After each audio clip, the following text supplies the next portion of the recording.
DHS Secretary Kristi Noem. Madam Secretary, when politicians are saying the things that these people are saying, okay, in my mind, they're putting ICE agents' lives in jeopardy.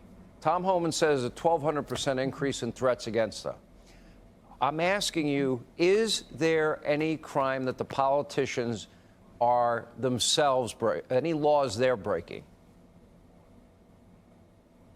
You know, Sean, we're certainly going after and looking into all of that with coordination of Department of Justice. But the mayor, if he were mayor, could be violating the Constitution by giving advice on how to evade law enforcement and how to get away with breaking the law. It's really unbelievable in this country what we're seeing. Those ICE agents that you were referencing, the violent attacks that have increased against them to 1,200%, death threats against them are at 8,000%.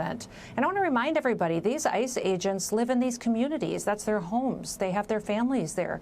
They're working to keep their own kids safe so that they can go to school, they can go to church and go to work every single day. So they're there doing God's work to protect this country and enforce the law. And these politicians, if they don't like the law, then go frickin' change it. Go change the law. That's your job, is to actually have debate, have discernment, to create a law that actually puts America first. I'm just grateful the president is focused on that. I'm grateful of that, too. Okay, so when you talk about a 1,200% increase in threats against ICE agents, I certainly understand why. Do you not tie that directly to the insightful, dehumanizing rhetoric that the left is using day in and day out? I don't care if it's a punditry class. I don't care if it's elected officials. They're all using it. You know, it gets as bad as Gestapo, Nazi, fascist, and even worse in some cases. Are they directly responsible for what's happening? Absolutely they are. That rhetoric absolutely encourages these violent attacks. In fact, we had a congresswoman attack our ICE law enforcement officers. We've had them show up at ICE facilities and CBP facilities and harass these enforcement officers, use vile language, spit on them.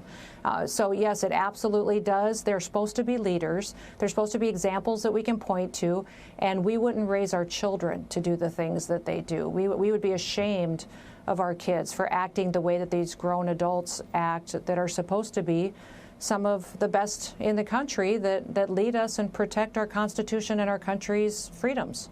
Yeah, well, I continue to praise all those guys.